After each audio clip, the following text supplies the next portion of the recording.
అందరికీ జై శ్రీరామ్. ఏదైతే తెలంగాణలో మే 13న పార్లమెంట్ ఎన్నికల ఓటింగ్ ఉన్నది, ఆ విషయాన్ని దృష్టిలో పెట్టుకొని మన భారతదేశం ఎన్నో వందల సంవత్సరాలు విదేశీయుల పాలనలో నలిగిపోయినటువంటి పరిస్థితి నుంచి క్రమేణా మనకు స్వతంత్రం వచ్చిన తర్వాత కూడా ఎప్పుడైతే నరేంద్ర మోడీ గారు 2014 సంవత్సరం నుండి ప్రధానమంత్రిగా ఉన్నటువంటి సందర్భాన్ని పురస్కరించుకొని చెప్పాల్సినటువంటి విషయాలు ఏమనగా, సురక్షితమైనటువంటి భారతదేశాన్ని నరేంద్ర మోడీ గారు నిర్మించారు. బాంబులు లేని, తీవ్రవాదుల తాకిడి లేనటువంటి భారతదేశాన్ని నిర్మించారు.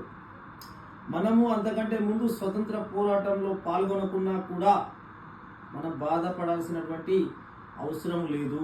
ఎందుకంటే మనం వేసేటువంటి ఓటు వల్ల నరేంద్ర మోడీ గారు మూడోసారి ప్రధానమంత్రి అయిన తర్వాత మనందరికీ కూడా సురక్షితమైనటువంటి భారతదేశాన్ని ఇస్తూ అభివృద్ధి పథంలో భారతదేశాన్ని తీసుకుపోతున్నాడు. భారతదేశాన్ని విశ్వగురువుగా తీర్చిదిద్దుతున్నాడు. ఇవాళ ప్రపంచం మొత్తం కూడా భారతదేశం వైపు తిరిగి చూస్తుంది.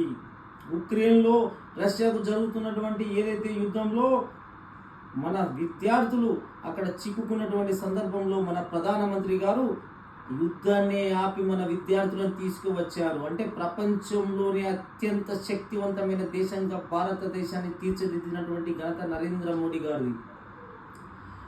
అదేవిధంగా అంతకంటే ముందు 2014 సంవత్సరం కంటే ముందు ఏ నుంచి జెడ్ దాకా కొన్ని వందల వేల స్కాములు కూడా అంతకంటే ముందు ప్రభుత్వాలు, కాంగ్రెస్ ప్రభుత్వం కానీ చేసినటువంటి పరిస్థితులు.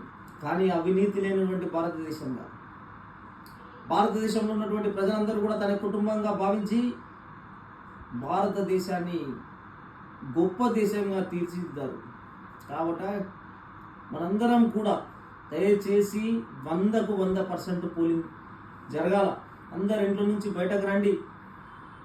మీరు ఒకవేళ విదేశాల్లో కానీ ఇంకెక్కడే కానీ చదువుల కోసం వెళ్ళి ఉంటే కూడా మీరు కూడా వచ్చి ఓటు వేయాలి. ఎందుకంటే ఇది మన భారతదేశాన్ని మనం ఒక సురక్షిత భారతదేశంగా, భారతదేశాన్ని విశ్వగురువుగా తీర్చిదిద్దాల్సినటువంటి అవసరం ఉన్నది. కాబట్టి నరేంద్ర మోడీ గారిని మనం 400 పైన లోక్సభ స్థానాలు వారికి ఇచ్చి వారిని తిరిగి ప్రధానమంత్రిని చేయవలసినటువంటి బాధ్యత మనందరి మీద ఉంది.